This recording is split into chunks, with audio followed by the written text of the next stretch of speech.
Hello and welcome back to the box seat, previewing Ascot racing on Saturday, the 27th of February 2021. It was nice to find a couple of winners finally on Wednesday. It's been a bit of a lean patch the last 3 or 4 weeks, so hopefully we can keep that momentum going on the weekend, where the rail is at 8 metres, the track is a good 4, the weather's going to be perfect here in Perth, and we roll straight into race number 1, which is the Glenroy Chaff Maiden. And we go back to the maiden 7 days ago and watch the second placing effort of Yardman. Of her at the top of the straight, Private Poet led the way. The baldy face Regal Sun, Drama Free down the outside. Behind them, Yardman just got caught in a flat spot there. Took a bit of time to get going, and Talon is down the outside. But Drama Free, when they hit the 100, had booted 2.5 in front. Yardman is picking up late from Talon, but it's Drama Free too strong, and Drama Free beat home. As we saw there in replay, Chris Parnham just got landed in a little bit of a pocket from gate number 1. When you're in the box seat, it's always some sort of chance of happening to you. He searched for the inside run, it wasn't going to appear. He tried to come to the outside of the heels of the tiring Breeze horse in Regal Sun, and just had to pause and just take away a little bit of his momentum until he came out. I thought he finished off quite all right in behind them, Yardman, and this is a pretty similar sort of maiden. So in a very similar situation to last week, where he draws an inside gate and he either leads or box seats, I think he gets another chance here. Number 2 for me on top in Yardman. Number 7, The Slug, is a mare coming out of a maiden last Sunday at Amelia Park, where I thought she battled on quite well in what should prove a nice form reference for this. She steps out to a mile, she draws a nice gate, she looks the danger on paper. Number 4, Molly McGee, number 5, Trisuum. Both these mares have been knocking on the door. Molly McGee, a mare that does everything wrong but is starting to go a little bit straighter, and Trisuum, a mare who's always in the hands of the luck gods because she does get back in the running. My numbers in race number 1, 2, 7, 4 and 5. Race number 2 at Ascot, Varley John Martino Handicap, over 1,800 metres. We're going to go back to Pinjarra Magic Millions Day and watch the very dominant all-the-way victory of That's Funny As. And Beat the Bro headed the remainder. Now where's Giant Leap back there in the field? Straightened up, running about 8th or 9th as That Funny As kicks. 250 left to go. That's Funny As it shot away by 3 to Rumraker. Comfort Me sticks on. Beat the Bro is starting to put in strongly, but That's Funny As inside the last 100 is clear, and it'll be That's Funny As all the way. That's Funny As by 2 at the finish over Beat the Bro. A half head away. No doubt Carleen Hefel will work across from the outside gate here on That's Funny As. And when she does find the front, she will probably get a breather in the mid-race sections, and then she'll be rolling from the 600. So no doubt they're going to have to be good to beat this galloper, because he's a 4-year-old on the rise going through the grades very impressively. I am, however, going to go with a horse who's been in and around these 72 plus or 69 plus, as this one is, type of grade for the last couple of months, and that's Michael Lane's horse in Phone Me. He might be building toward a Bunbury Cup campaign. He steps out to 1,800 metres. He looks like he'll see out the trip, and at his most recent, the leader simply got away from him, and that was Living the Dream.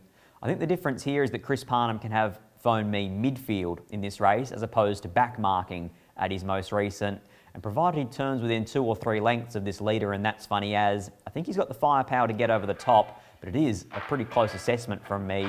Number 2 on top from 4, That's Funny As. Number 3, Our Idol, coming out of a race at Pinjarra where she carried a lot of weight on top of the speed. And the top weight, the old juicing Carrots, who goes round and round like a merry-go-round, but he really doesn't run many bad races. My numbers in round number 2, race number 2, 2, 4, 3 and 1. Race number 3 is also at 1,800 metres. This is the Amelia Park Handicap. We're going to go back 2 starts ago and watch the victory at this track, in this grade and at this distance of So War. Stick out now on So War, who's starting to pick them up very quickly at the 250, and So War sprints right up to grab the leaders and hits the front. They race past the 150. So War has kicked away. Overthought is starting to get out of the ruck and is finishing brilliantly. So War's in front. Overthought cutting it down. So War clings on. So War.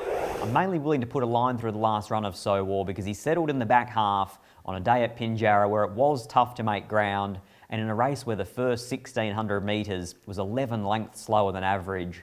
So all those back markers were floundering out the back in a sit-sprint staying race. The first two horses across the winning post there in Barra Magic and Our Idol worth 1-2 in running, and so you can put a line through the run of So War. So we go back 2 starts ago, we watched that replay where he was very, very impressive. He's my second selection here, and I am, however, going to go with number 2 in Porfirio. Now, we could have watched the last start win of this mare because it was very impressive. Both of those replays, both of those horses, I think they're probably going to be backable here, and you can almost Dutch bet them. You could back both of them for a result here because I'm expecting the favouritism to lie with Queen Takes King, who is my 3rd or 4th or 5th selection. Just pushed her down the order because she's going to have to do so much work from a wide gate. So for me in race number 3, I'm going with the in-form mare in Porfirio. Brett Pope's yard, tick. Christy Bennett's 3 kilo claim, tick. They're going really well, this combination at the moment, and I do think that Porfirio here is an each-way chance and probably opens around that $5 or $6 mark. From the top weight, So War, forgiving him his last start effort, previous win strong. Number 6, Safe to Make Up, who I think is more an 1800 metre mare than a staying mare. And 5, next best in Asymmetric, who might find the front and give a bit of cheek. My numbers in race number 3, 2, 1, 6 and 5. Race number 4 is the Tabtouch Handicap at a mile. We get to see an emerging star of the Great Southern come up to the metro area. This is the ladies' bracelet victory of Fangio. On the move now, around the corner. Smart Fascinator went for a break and led by a length Tredenzia. Fuel the Friar and now Fangio down the outside. Our Pandemonium gets a split back towards the inside. Fangio out in the centre of the track takes the lead from our Pandemonium, Tredenza, and then followed Fuel the Friar and Sensational, but Fangio races away. Fangio goes on to win a photo second. 60 kilos, wide gate, tough map, and she was still far too strong for what is questionable opposition. She's looking for 5 wins on the trot, Fangio. Roy Rogers can't put a foot wrong at the moment in the training ranks. Chris Parnham would have had the choice of a few horses, including the Cerise and White, in this field, and he elects to stay with the mare in Fangio. She's drawn a wide gate for her first run at Ascot. She probably faces her toughest opposition to date, and she is going to no doubt open up favourite in this race.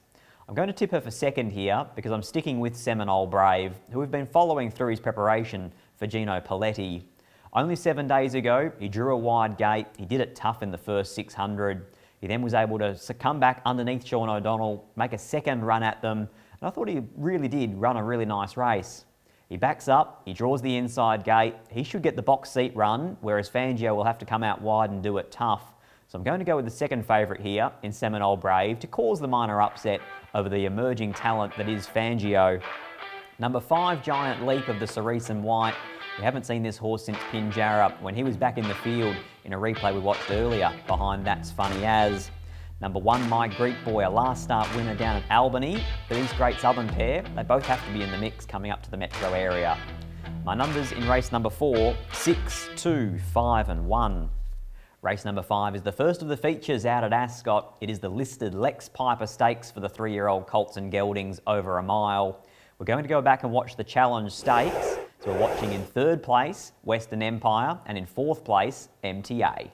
Skip off the corner at the 275 and Kiss on All Four Cheeks is starting to hunt them down. She's closing in, but Salaya kicks. Salaya down to the 150 had got away from Kiss on All Four Cheeks, MTA. Followed then by Western Empire, but it's Salaya racing away the filly and goes on to win. Salaya scored in great order from Kiss.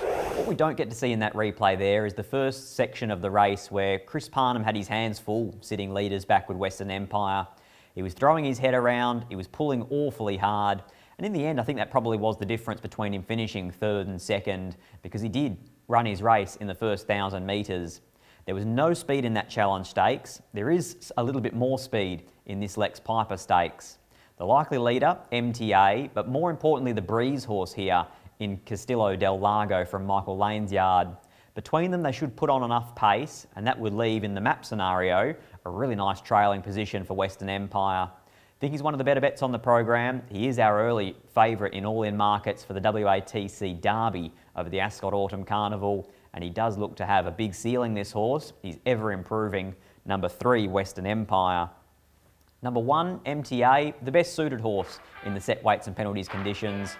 Sean McGrady picks up the ride here. They should get along in a more even clip, and he looks the danger on paper. Castillo del Lago lost the rider at his most recent, but his first up run was very good. Down to number 2 in Off We Go, who's probably going to settle last in this small field, but not a lot of horses to run past. My numbers in race number 5, 3, 1, 4 and 2. Race number 6, the Crown Perth Handicap over 1,800 metres. We're going to go to the provincials, watch the last start victory of the 3-year-old Tambora. Around the corner, Tambora shot 2.5 clear. Into the open though, here comes Callag laying down the gauntlet. And so Pateman goes to work. Tambora's the leader. A length on Callag and Prize Miss is starting to wind up as well. Tambora shakes off Callag with 100 left to go. Tambora finding plenty. Prize Miss running on down the outside. Callag coming again, but Tambora was too good. Tambora... Darren McCall have had plenty of options in terms of placement for this 3-year-old by Poissons de Lune Tambora. Could have gone to the Lex Piper Stakes, but why would you run into Western Empire and MTA and risk that many handicap points if you were to be victorious in that listed race? He instead goes to a 60 plus, takes on the older horses, steps to 1,800 metres. This is another horse here that's on a derby path and just avoiding some of those good sharper ones at the shorter distances. You would imagine that the race he chimes in is either the JC Roberts at 1,800 or more likely the Melvista at 2,000. I think here he can lead and win. He's very progressive, he's very good, he's lightly raced, and I think he can make it his 3rd win and only his 4th start. Tambora to lead throughout in race number 6. Number 5, Eurasia. It was a good strong effort 2 starts ago. No luck at his most recent, where Sean McGruddy had his hands forced and he really had to put him into the race a long time before he would have liked to. Number 1, Avalon Bay, who was a late scratching on race day going back a week and a half ago. I think this horse is tracking along nicely, and maybe 1,800 would suit him a bit better than the 2,000. Number 2, Next Best, Rivalry Galore, hasn't won a race in a long time now. He got a lot of points for winning a 3-year-old feature at Belmont Park when he was a 3-year-old.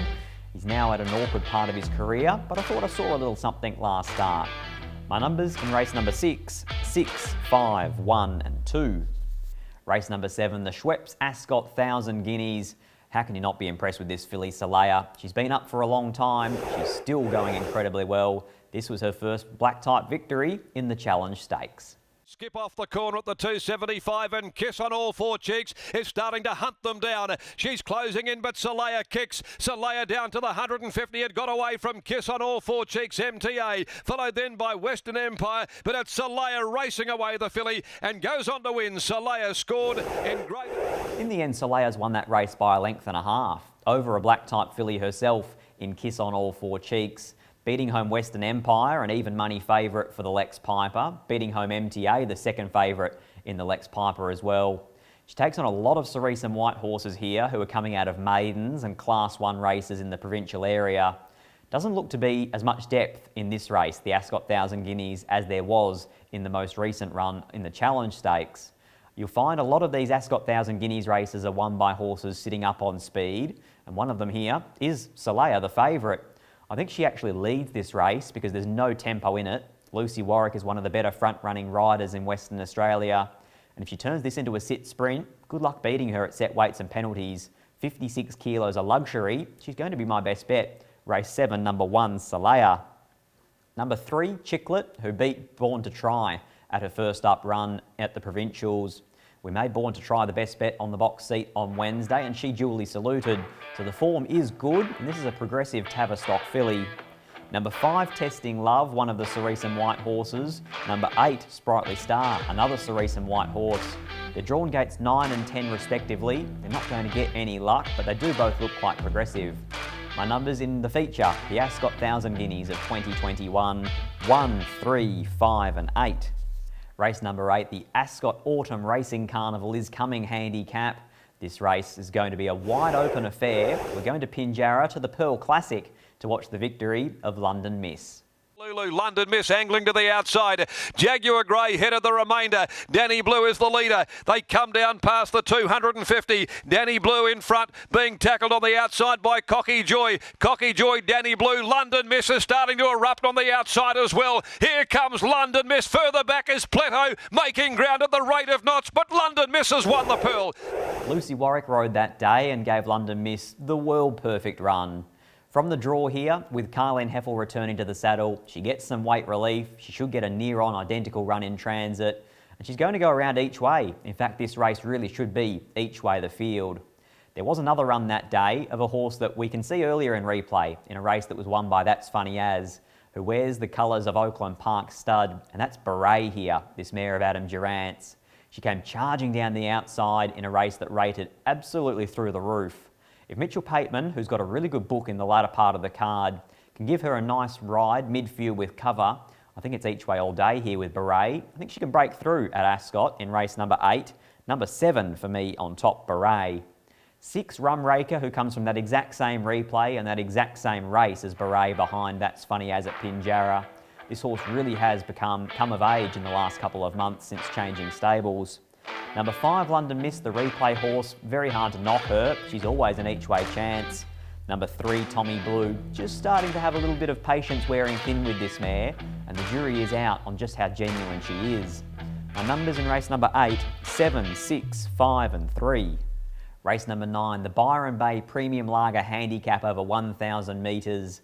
Lots of horses to watch in this replay. It's the Victory of Mood Swings, the Speedy Filly Time to Sizzle, Santiago Girl, Hoboken, Guns of Navarone, and the Flashing Grey down the outside in Platinum Bullet.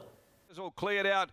She came around the turn, 3 off the fence. Mood Swings is about to cut the corner and go right up along the inside to challenge from Cramden. Santiago Gel, then came Plutocracy. Time to Sizzle running out of tickets with 100 left to go, and Mood Swings is joining it on the inside. Santiago Gel's running on, but Mood Swings hard up against the inside wins. Mood Swings.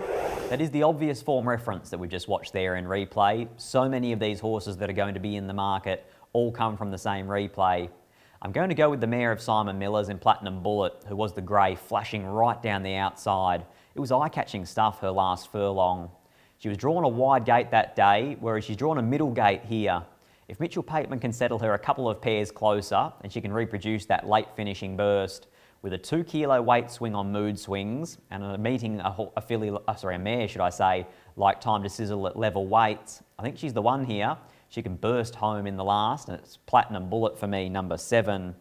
14, Mood Swings, who won that race. 9, Time to Sizzle, who led them up in that race. They're both going to be each way quotes. This is almost each way the field, and they're both probably looking like running in the top 4. I rounded it out with number 11, Riverbow, who resumes off the back of a very impressive trial victory for Brucey Watkins and Jason Whiting.